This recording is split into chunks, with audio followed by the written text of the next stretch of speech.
Oh shit. Can you get even closer? Can you get even closer? دنیا پر از مکانهای تاریک و هولناکه، جاهایی که مردم میگن هنوز سایه‌ها و ارواح سرگردان توی اونا زندگی میکنن. امروز توی این ویدیو میریم سراغ 10 مکان واقعی که گفته میشه واقعا جن زده هستن. به دارکتن خوش اومدی. تو این چنل فقط محتوای دارک و عجیب غریب میذاریم. اگه به این نوع محتوا علاقه داری همین الان دکمه سابسکرایب رو بزن. بریم سراغ شماره 10 لیستمون. برج لندن، انگلستان. این برج قرنها هم قصر سلطنتی بوده و هم زندان مخوف. اعدام‌های خونین زیادی اینجا انجام شده، از جمله همسر هنری هشتم. گفته میشه روح آن بولین هنوز با سر بریده توی راهروها پرسه میزنه. شماره 9 قلعه ادینبورگ، اسکاتلند. یکی از قدیمی ترین قلعه های اروپا با تاریخ خونین جنگ ها و محاصره ها. بازدید کننده ها بارها سایه های مرموز و صداهای ناشناخته ای رو گزارش دادن. معروف ترین شایعه طبل زن بیستره که صدای طبلش هنوز هم شنیده میشه. شماره 8 عمارت وینچستر، آمریکا. خونه پر از راهروها، پله ها و درهایی که به هیچ جایی نمیرسن. گفته میشه سارا وینچستر برای فرار از ارواح قربانیان اسلحه های خانواده‌اش این معماری عجیب غریب رو ساخته.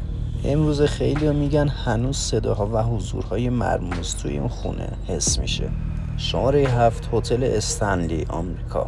هتل تاریخی در کلرادو که الهام بخش رمان درخشش اثر استیون کینگ شد. مهمونا گزارش دادن که شبا صدای پیانو، خنده های کودکان و سایه های عجیب دیدن. خیلی باور دارن که این هتل هنوز پر از ارواحه. شماره 6 خانه مرتلز، آمریکا. یکی از معروف ترین خانه های جن زده توی لوئیزیاناست. گفته میشه روی قبرستان بومی ها ساخته شده و تاریخچه قتل های زیادی داره.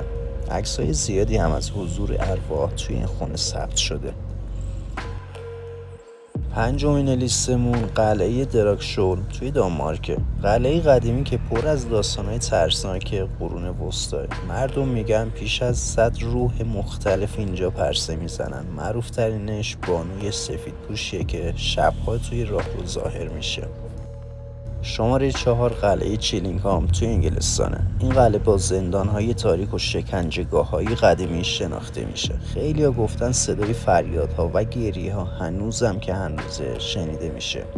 مشهورترین روحش پسر بچه آبیه که صدای گریه‌اش از دیوارها میاد. شماره 3 لیستمون هتل بنف توی کانادا. هتل لوکس اما با داستان‌های ترسناک زیاد. معروف ترین افسانه مربوط به عروسیه که شب عروسی از پله ها افتاد و مرد. هنوزم گفته میشه روحش با لباس عروس توی راهروها پرسه میزنه. قلعه لوپیس، ایرلند.